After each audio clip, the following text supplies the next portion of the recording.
จำลองของพระสัมมาองค์พระศาสดาพุทธบูชากราบไหว้องค์พระเจ้าฝางอุดมศิลป์ผู้สร้างสรรค์มานานไกลนามอุดมก้องไปสมในฉายาก่อนเป็นวัดร้างโบราณสืบสาน2524พระมหาราชครูเกษราปัญญาปรมัตติกาจารย์จากวัดดาภัยเชียงใหม่สืบสานเวลาผ่าน131 ปีนานไกลวัดพระบาทอุดมรุ่งเรืองงามตาเจ้าน้อยบุญธาวงศาข้าหลวงบวงเชียงใหม่ปกครองหัวเมืองฟ้าทุ่มเทแรงกายแรงใจทุกชาติพันธุ์รวมใจรักษามัคคี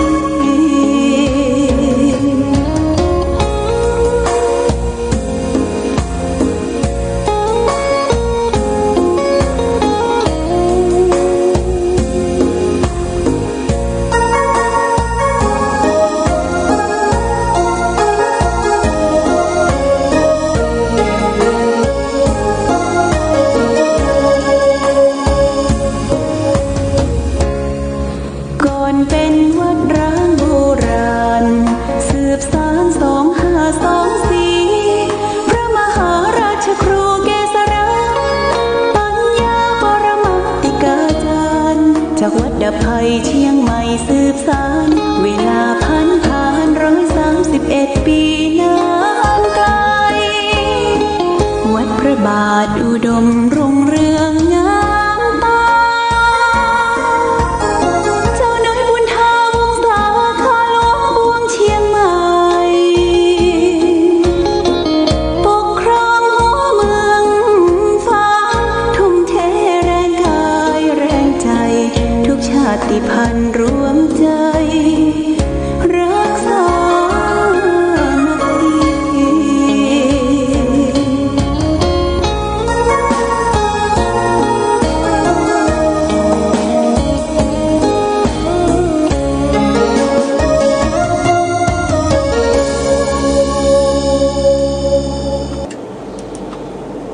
เจริญสุขศรัทธาสาธุชนญาติโยมท่านพุทธบริษัทตั้งหลายวันนี้รายการธรรมประทีปส่องต่างก็ได้มาพบปะกับพ่อแม่พี่น้องศรัทธาสาธุชนญาติโยมแห่งครั้งหนึ่งวันนี้เป็นวันพฤหัสบดีที่8เดือนกรกฎาคมพุทธศักราช2564ซึ่งตรงกับเดือน10เหนือเดือน8ใต้แรม14ค่ำวันนี้เป็นวันแรม14ค่ำวันพุธก็จะเป็นวันพระวันศีลเดือน10ดับ15ค่ำเป็น10ต้นญาติโยมเป็น10ต้น10หลังนี่ก็คือตั้งแต่วันที่10วันเสาร์เป็นต้นไปก็จะเป็นเดือนที่เราก็จะได้เข้าพรรษาการเข้าพรรษาในฤดูฝนเป็นที่พระพุทธเจ้าได้บัญญัติภิกษุสงฆ์ได้จำวัดอยู่ในอารามอยู่ในสถานที่ขอบเขตครบถ้วนไตรมาส3เดือนบ่ฮือได้จาริกเดินเตศสันติไปไหนก่อนการมานั้นเมื่อพระสัมมาสัมพุทธเจ้าได้บัญญัติคือพระสงฆ์ได้จำพรรษาหรืออยู่ในช่วงฤดูฝน ก็ได้เที่ยวสัญจรไปในที่ต่างๆไปเหยียบคะนาไปเหยียบเข้ากาไร่นาพืชพันธุ์ธัญญาหารที่ญาติโยมเขาปลูกฝังไว้ก็ได้รับคำครหานินทามาฟ้ององค์สมเด็จพระสัมมาสัมพุทธเจ้าว่าประสงค์ทำความเดือดร้อนคือแก่พี่น้องประชาชนในช่วงฤดูฝนแล้วก็คนที่มาบอกกล่าวนั้นก็บอกว่าแม้แต่สัตว์เดรัจฉานเป็นนกเป็นหนูก็ยังอยู่ทำรังของตนเองอยู่นี่ญาติโยมนะทำรังของตนเองอยู่ก็สมควรที่พระสงฆ์จะได้ยุดอยู่กับที่กับแห่งกับผลพระพุทธเจ้าก็บัญญัติว่าในช่วงเดือน8นะเดือน8ไต้เนี่ยเดือน10เหนือ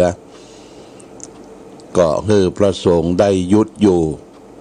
เป็นวันเข้าพรรษาในวันอาสาฬหบูชา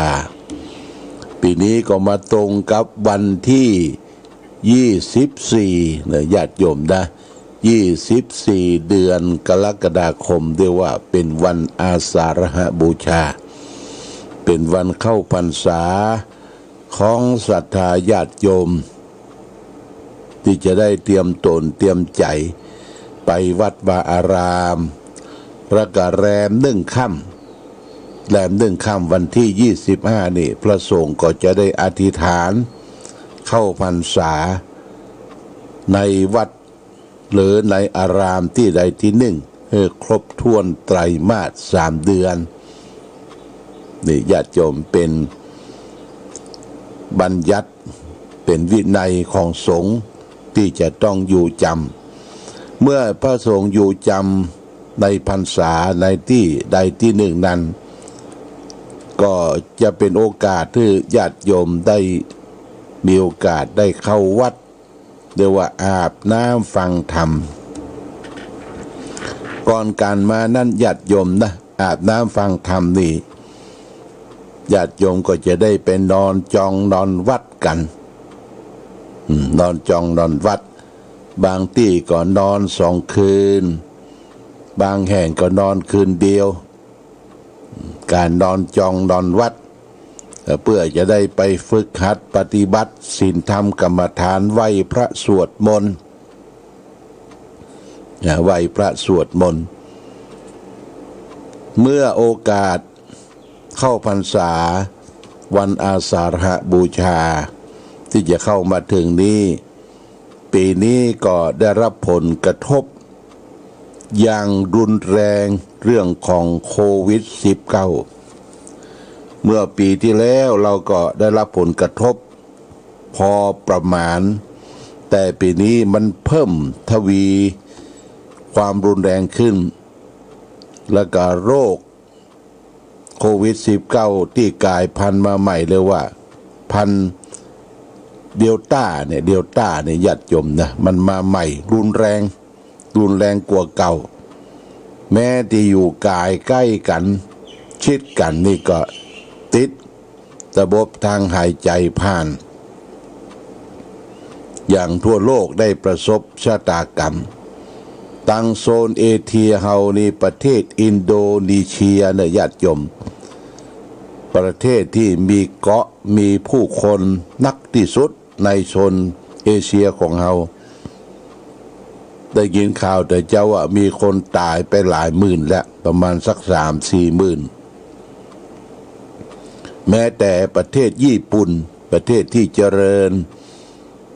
ในเขตของเมืองหลวงของญี่ปุ่นโตเกียวเพิ่งก็ประกาศล็อกดาวน์เพราะว่าสายพันธุ์ใหม่เนี่ยสายพันธุ์เดลต้าเนี่ยญาติโยมมันมาใหม่มันปรับตัวทำให้คนเนี่ยได้รับผลกระทบอย่างมากมายในประเทศไทยเราก็เช่นเดียวกันญาติโยมโรงพยาบาลสนามโรงพยาบาลทั่วไปก็ขาดเตียง ขาเตียงบ่นึกบ่ฝันว่ามันจะนักด่าปาป้านถึงขนาดนี้ก็ทางการบ้านเมืองก็ได้ประกาศขั้นแรกเราก็ต้องจะได้ไปตั้งความประมาทโซนสีแดงต่างๆเปิ้นบ่ฮือเคลื่อนย้ายไปมาหาสู่กันคัดกรองอย่างดีอย่างที่เชียงใหม่นี่ญาติโยมเชียงใหม่ก่อนจะเข้าในตัวจังหวัดเชียงใหม่ก็มีด่าน2 ด่านนะรถที่มาต่างจังหวัดนี่นะที่เปิ้นติดป้ายจังหวัดต่างๆในเปิ้นจะคือหยุดแล้วเขาไปตรวจแต่รถเชียงใหม่ก็ยังปล่อยให้ผ่านอยู่วันนั้นหลวงพ่อได้ไปที่วัดเมื่อเสาร์ที่แล้วเนี่ยวันเสาร์ที่แล้ววันที่3เนี่ยได้ไปวัดพระธาตุศรีจอมทองแล้วก็ผ่านวกมาตังดอยติละปูนนะเพิ่นก็มีด่าน 2-3 ด่านโควิดโดยตรงนะด่านญาติโยมด่านโควิดโดยตรงเพราะฉะนั้นเราจะเข้าใจว่าเมื่อเราบัดติดเรายังเดินได้กินได้ไปไหนได้ก็ต้องระมัดระวัง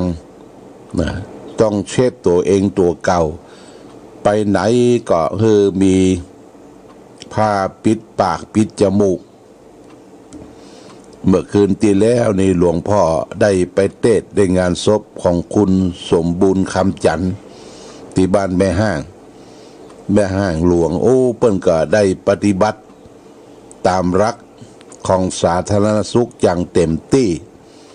อสม.เปิ้นก็เตรียมการมีตรวจวัดไข้มีเจลล้างมือแล้วก็มีเม็ดแจกคือแก่ทุกคนในงานศพ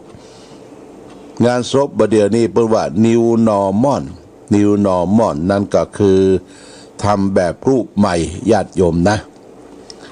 ข้าวนี่อาหารการกินเปิ้นก็สั่งเป็นข้าวกับสำรับไปนะข้าวกับสำรับก็ถึงเวลาแล้วก็แจกข้าวกับไปเขาจะเอาไปกินที่บ้านก็ได้จะนั่งกินที่ห้านก็ได้ไผบ่ว่ากันญาติโยมประเดี๋ยวนี้นะหรือจะลือเจ้าจะไปเล่าไปลือว่ามันแพงแจกข้าวกับนี่บ่ว่ากันละยังไงก็ต้องป้องกันโรคภัยไข้เจ็บเกิดขึ้นและนอกจากนั้นญาติโยมการเข้าพรรษาทุกครั้งทุกปีเราก็นิยมจะไปรวมหมู่รวมจุมกันไปตาลเตียนเนี่ยญาติโยมนะตาลเตียนก็ระวังเช่นเดียวกันจะไปรวมกันหมู่กันหลายการตาลเตียนนั้นบ่จำเป็นจะต้องไปซื้อเตียนซื้ออย่างก็ได้ญาติโยมมาบริจาคเป็นปัจจัยเอาแล้วก็บ่งบอกเขียนหลังซองว่าปีนี้ขอได้ถวายจตุปัจจัยได้ถวายเตียนพรรษาแล้วก็ผ้าอาบน้ำฝนตุเจ้าก็ได้ไปจัดแจงจัดหาจัดซื้อวันเสาร์ที่แล้วเนี่ยอาตมาก็ไปที่สันทรายแล้วก็เลยไปร้านวิมุตติที่ตัวอำเภอเมืองจังหวัดเชียงใหม่ไปซื้อหนังสือเรียนของพระเนนเกี่ยวกับนักธรรมก็ซื้อเตียนญาติโยมนะซื้อเตียนมา2-3 ห่อเตียนที่จะเอามาบูชาไหว้พระก็เล่มก็ประมาณเนี่ยเต่านิ้วก้อยมือเนี่ยนะยาวประมาณสักคืบหนึ่งก็ปกติจะไหว้พระอยู่ประจำเช้า2 เล่มเย็น2 เล่มนะญาติโยมบูชาเทียนไหว้พระแต่ถ้าเพื่อสะดวกขึ้นก็คือญาติโยมเขาซื้ออันนี้เนี่ยซื้ออุปกรณ์ไฟฟ้าที่เปิ้นขายสำเร็จรูปจะมีเชิงเทียนไฟฟ้าแล้วก็เชิงธูป3 ดอกแล้วก็เชิงเทียนไฟฟ้าอย่างวันที่3นี้ไปที่วัดพระธาตุศรีจอมทองก็ ท่านเจ้าคุณศิลปาจารย์บอกว่าหลวงพ่อวันนี้หลวงพ่อเป็นประธานเหรอเป็นประธานได้ปาพระเจ้าประสงค์พระวิปัสสนาจารย์ได้ไปร่วมถวายภัตตาหารเพลแด่พระที่ฝึกหัดพระวิปัสสนาจารย์อยู่ในปีนี้ก็ได้ไปทำบุญให้หลวงปู่เปิ้นก็บอกคือไปจุดเทียนแต่ไม่ใช่เทียนนะญาติโยมไปกดสวิตช์นะกดสวิตช์ป๊บเนี่ยเชิงเทียนที่เป็นไฟฟ้า2 เล่มกับเทียนที่เป็นธูปนะก็แดงขึ้นมามีแสงสว่างอันนั้นก็เป็นเซตพิธีนี่ก็นิวนอร์มอนเหมือนกันญาติโยมนะเป็นการพิธีจุดเทียนแบบใหม่ใช้ไฟฟ้าเป็นแสงเทียนนะญาติโยมและญาติโยมจะไปตามเตียนก็ซื้อไฟฟ้าไปก็ได้นะไฟฟ้าสำเร็จรูปที่มันมีปลั๊กมันมีหลอดอย่างไฟฟ้าที่เราไปตามเนี่ยบางที่ก็ไปตามก็หลอดไฟฟ้าญาติโยมหลอดไฟฟ้านี่เต็มไปหมดนะมีก็หลอดมันขามันบ่มี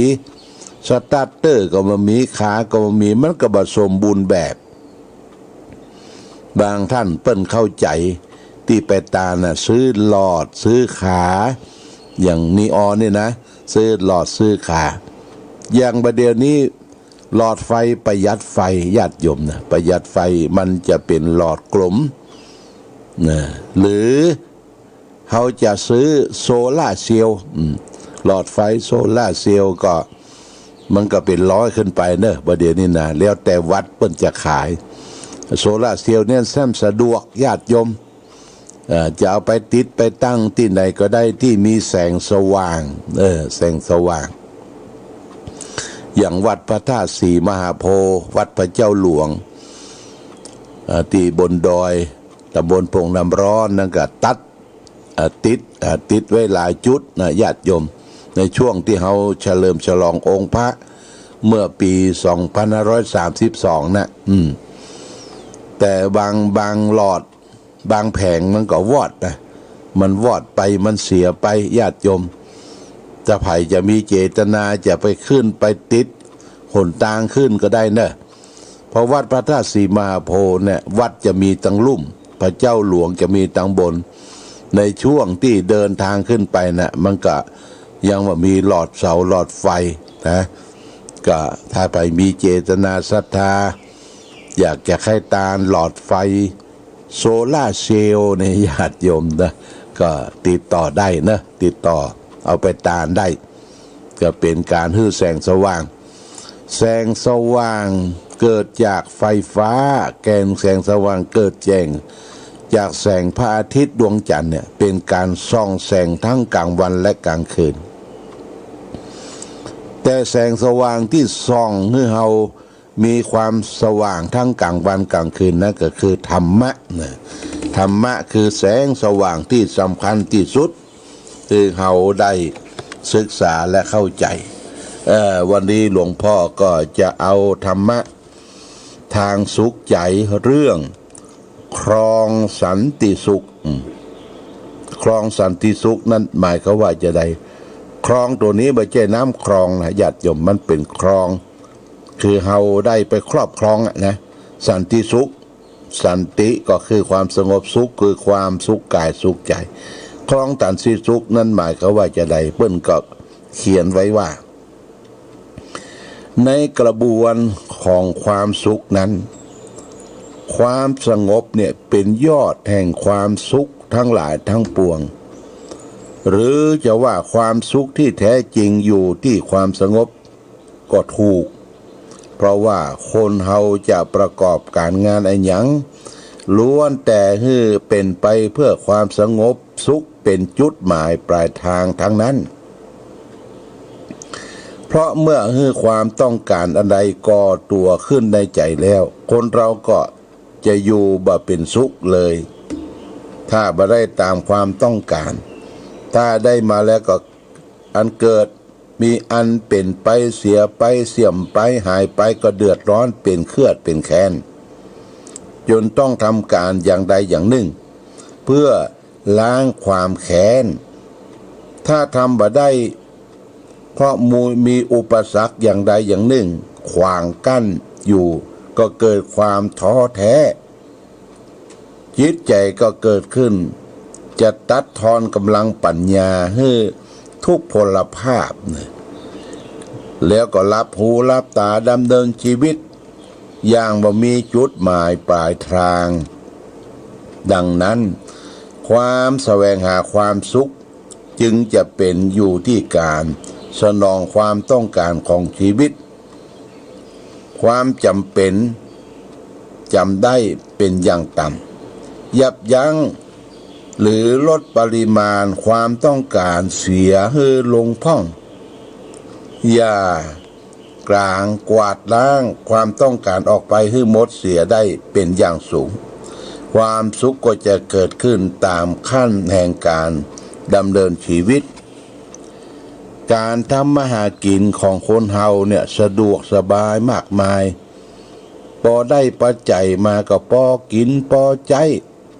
เพื่อเกิดความสงบในการครองสัมมาชีพการดับความต้องการที่เกินประมาณออกเสียพ่องก็จะเกิดความสงบทางจิตใจในชั้นต่ำการดับความต้องการทุกสิ่งทุกอย่าง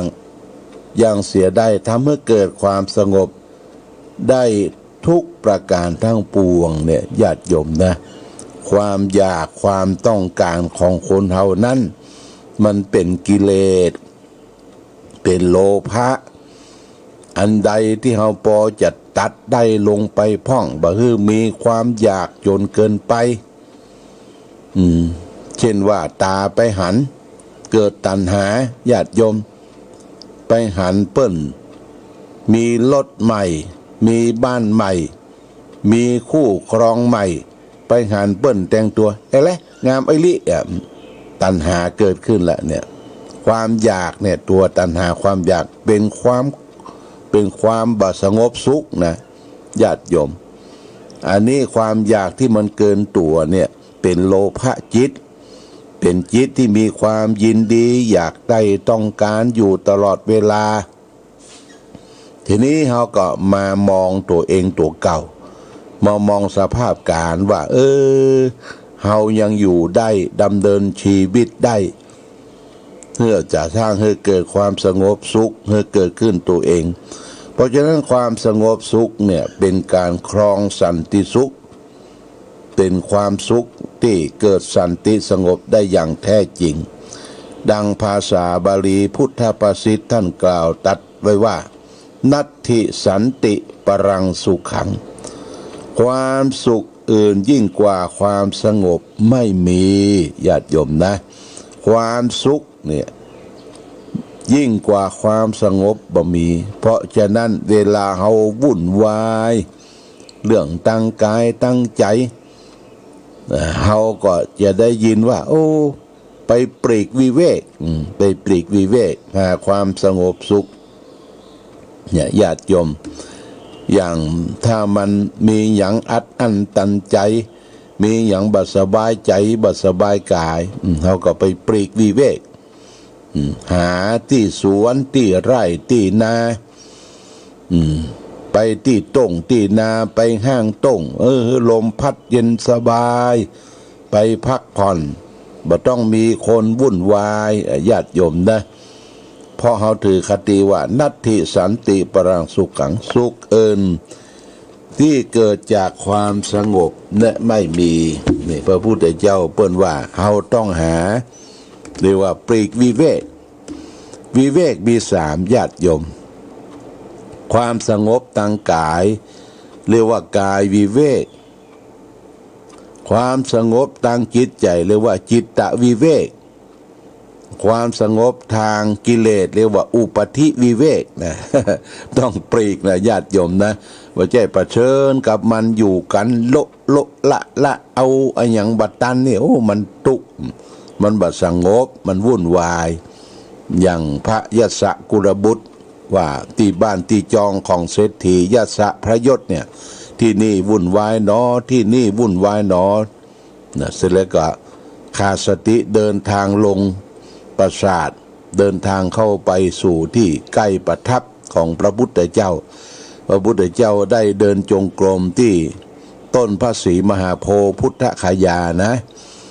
ได้ยินเสียงแว่วๆการดังมาของยะสะกุลบุตรว่าที่นี่วุ่นวายหนอที่นี่ขัดข้องหนอ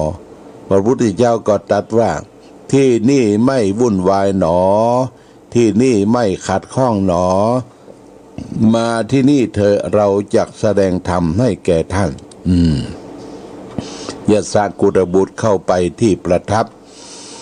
พระพุทธเจ้าเขาก็แสดงธรรมเพื่อแก่ยะสะบุตรยะสะกุลบุตรก็คืออนุบุพิกถา5ภารณาถึงทานศีลภาวนาภารณาถึงสวรรค์นะเสร็จแล้วก็ยะสะกุลบุตรได้เข้าถึงธรรมแล้วก็ได้บวชที่สุดนะได้บวชจากพระสัมมาสัมพุทธเจ้าเลยว่าเอหิภิกขุอุปสัมปทาพระพุทธเจ้าบวชให้เลยว่าตนเดียวญาติโยมมีคู่สู้ธงชาติและเพลงชาติไทยเป็นสัญลักษณ์